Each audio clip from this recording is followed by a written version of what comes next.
Una carretilla es tirada por una distancia de 100 metros a lo largo de una trayectoria horizontal por una fuerza constante de 70 newtons.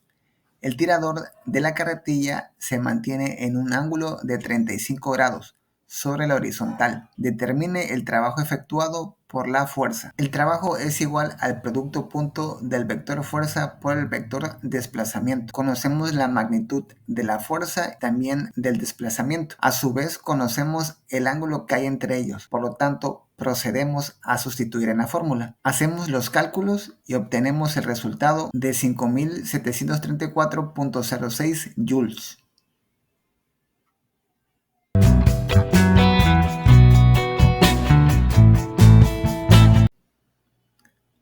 Un tornillo se aprieta aplicando una fuerza de 40 newtons a una llave de 0.25 metros como se muestra en la figura. Determine la magnitud del momento de torsión alrededor del centro del tornillo. El problema nos está pidiendo la magnitud del momento de torsión. Para ello, lo que tenemos que hacer es encontrar la magnitud del producto cruz del vector posición por el vector fuerza. Conocemos la magnitud del vector posición y también la del vector fuerza. A su vez conocemos el ángulo que hay entre ellos. Por lo tanto, procedemos a sustituir y obtenemos el resultado marcado de color rojo.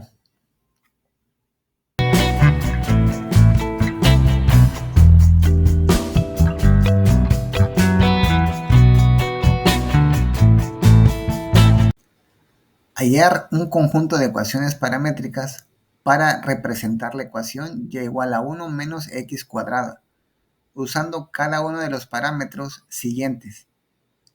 Primero t igual a x y después m igual a la derivada de y respecto a x. Tenemos t igual a x. Simplemente en y sustituimos a la x por la t y eso nos da y igual a 1 menos t cuadrada. Con eso tenemos a x en términos de t y también a la y en términos de t. Ahora, en el inciso b tenemos m es igual a la derivada de y respecto a x. Entonces conocemos y calculamos su derivada respecto a x. Eso nos da m igual a menos 2x. Aquí procedemos a despejar la x, lo cual nos da x igual a menos m sobre 2. Tenemos la ecuación de y vamos a sustituir la x por menos m sobre 2. Al final nos da y igual a 1 menos m cuadrada sobre 4. Ahora sí, tenemos a x en términos de m y también a y en términos de m.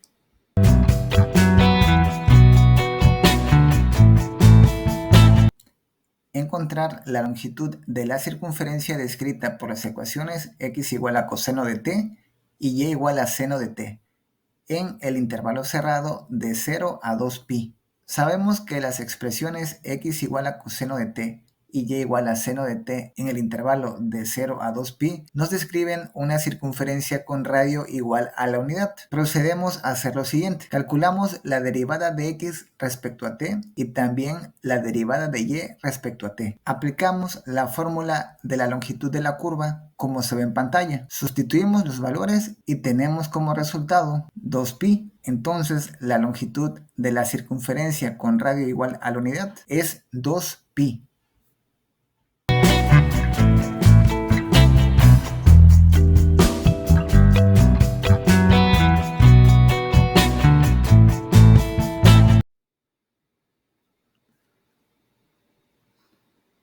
Hallar el vector velocidad, la rapidez y el vector aceleración de una partícula que se mueve a lo largo de una curva plana C descrita por el vector posición. Tomamos el vector posición que describe la curva de la trayectoria de la partícula y procedemos a derivarla para obtener el vector velocidad. Posteriormente calculamos la magnitud del vector velocidad para conocer la rapidez. Y por último, obtenemos la derivada de la velocidad o la segunda derivada de la posición para obtener la aceleración. Así conocemos el vector velocidad, la rapidez y el vector aceleración.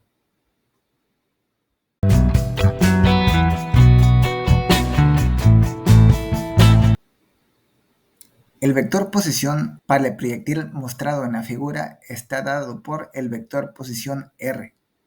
Hallar la componente tangencial de la aceleración si t es igual a 0, a 1 y a 25 por raíz cuadrada de 2 sobre 16. Lo primero que tenemos que conocer es la componente tangencial de la aceleración. ¿Cuál es su expresión? Esa se encuentra en esquina superior izquierda. Calculamos la derivada del vector r para conocer la velocidad. Después vamos a calcular la magnitud de la velocidad. Desarrollamos y obtenemos su valor. Ahora vamos a calcular la segunda derivada del vector r o el vector de posición. Para conocer la aceleración, obtenemos su valor. Ahora procedemos a sustituir. Ese es el valor de la componente tangencial de la aceleración. Cuando t es igual a 0, el componente tangencial es igual a 22.62. Cuando t es igual a 1, la componente es igual a menos 15.36. Cuando t es igual a 25 por raíz cuadrada de 2 sobre 16 es igual a 0. Y así conocemos los tres valores.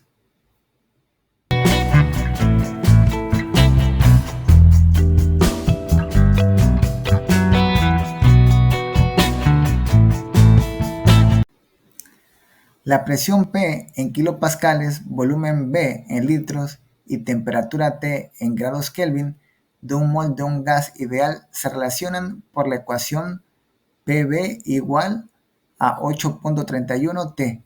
Determine la razón a la que cambia la presión cuando la temperatura es de 300 Kelvin y aumenta a razón de 0.1 Kelvin sobre segundos y el volumen es de 100 litros y aumenta a la razón de 0.2 litros sobre segundo. Para comenzar, aquí tenemos los datos del problema. Tenemos la temperatura, tenemos el cambio de la temperatura respecto al tiempo o la derivada de la temperatura respecto al tiempo. Tenemos volumen y también tenemos la derivada del volumen respecto al tiempo. Ahora, como el problema nos pide el cambio de la presión respecto al tiempo, tenemos que despejar la presión. Eso es igual presión igual a 8.31 por la temperatura sobre el volumen. Ahora escribimos la derivada de la presión respecto al tiempo ocupando la regla de la cadena. Calculamos la derivada parcial de la presión respecto a la temperatura, lo cual nos da 8.31 sobre volumen. Y por otro lado, calculamos la derivada parcial de la presión respecto al volumen, lo cual nos da menos 8.31 por la temperatura sobre volumen al cuadrado. Sustituimos y obtenemos el valor mostrado en pantalla. Esto significa que la tasa de cambio de la presión respecto al tiempo disminuye.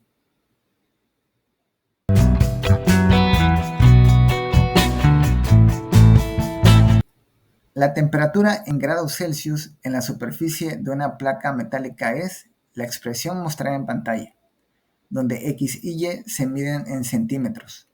¿En qué dirección a partir de 2,-3 aumenta más rápido la temperatura?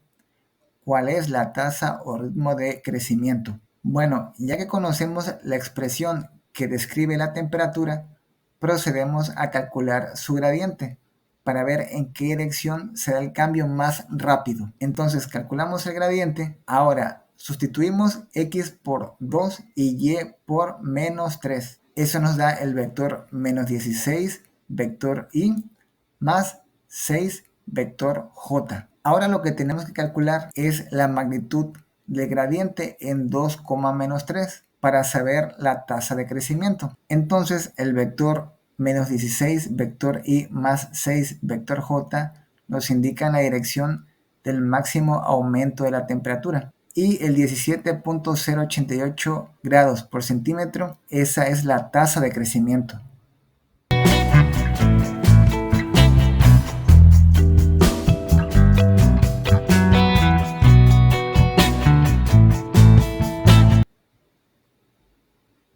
Si el campo vectorial es F, determinar el rotacional de F. Para ello, aplicamos el determinante como aparece en pantalla y procedemos a desarrollar. Seguimos desarrollando hasta que tenemos el resultado marcado de color rojo.